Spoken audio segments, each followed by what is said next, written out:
Yes, I was scared. I was a little scared. There was a little fear, which I believe is good. It's good to have a little fear. And of course, I had Hanuman Chalisa on my iPod, and I kept on listening to it. Every day while we would start from the camp, I would listen to Hanuman Chalisa and then begin my trek. Deepak, you never told me about Hanuman Chalisa, the secret behind your success. That's because I had only one iPod. So you never made me listen to that? Yeah. Now you know it. Next time we're going to do that. Yeah, there were many tough points, especially when you need to walk for more, around, let's say 10 hours.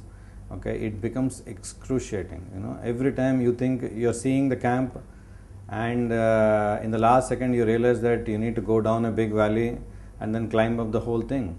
That's something which is extremely painful. It happened to us in Karanga, where it was pretty dangerous climb down and climb up. Yes, it was pretty steep. Then I think Barranco also, it took a very long time through lava tower and all that. That's right. How did you feel? Did you feel tired or not? I was not exactly tired. It was, for me, if I have to really say what was the toughest part was you were getting tired. Yes.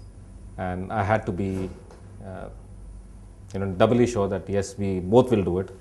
So I think that was the toughest part, was to not let you take the breaks and keep you moving. Nothing on the trek as such. That's good.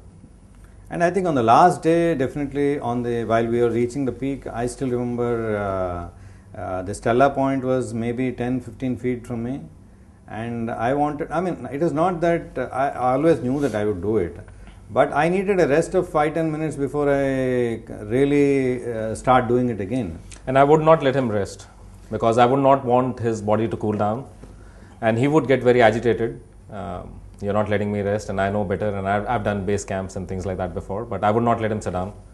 I think for me, the thing was that if we've gone as a team, we must reach the top as a team. So, and he kept on telling me that if I can't make it, at least you go make it and put up India flag and put up Essar flag, and I knew it, that I had to do it with him. Yeah, I could always sense it from you, Deepak. And it was, if you get tired, I'm more used to rather short naps or power naps or power breaks. And I have told even at the beginning of the trek, that I'm used to it. I never took it till the last day, till we were about to reach that. That was the time I said, because I think the stomach was churning. We have not slept for at least a couple of days because of heavy winds. And that was what, and we started walking at 11:30 in the night? 11:30 in the night. 11:30 in the night, and we were at Stella Point at around 6:30?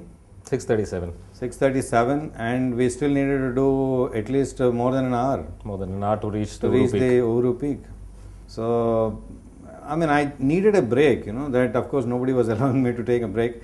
And I read enough in the books that, you're not supposed to take that kind of a break at the high altitudes, because it starts shutting down the faculties. I knew it, I understood it. He reads a lot. You should not. Yeah. You should know the facts, but don't base everything on them. Yeah, and I used to tell him that you're ignorant of many things.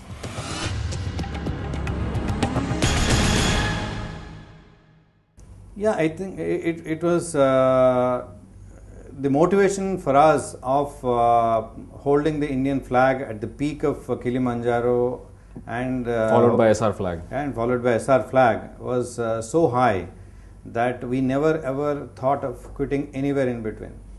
Not a chance. Never. Not even a passing thought to quit. Not at all. I think if you've gone for it, just go and do it. There's no quitting.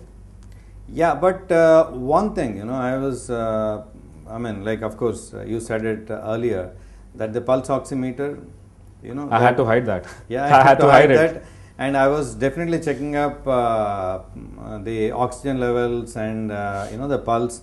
And I had the problem of pulse, and what I could sense from that meter was that your oxygen was on the lower side. Absolutely. This was something both were concerned.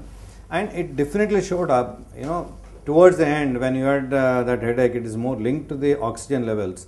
And my breathlessness is related to my heartbeats going up almost to the double. So probably they are linked. Probably. I think I also caught a cold on my head, and that resulted in a headache. Yeah. And to make him descend fast, I had to say that I have a headache, so that he follows me, because I was following him all through, and then he had to follow me that I had a headache. So, yeah. Yeah, but we reached the camp at the same time. At the same time, absolutely.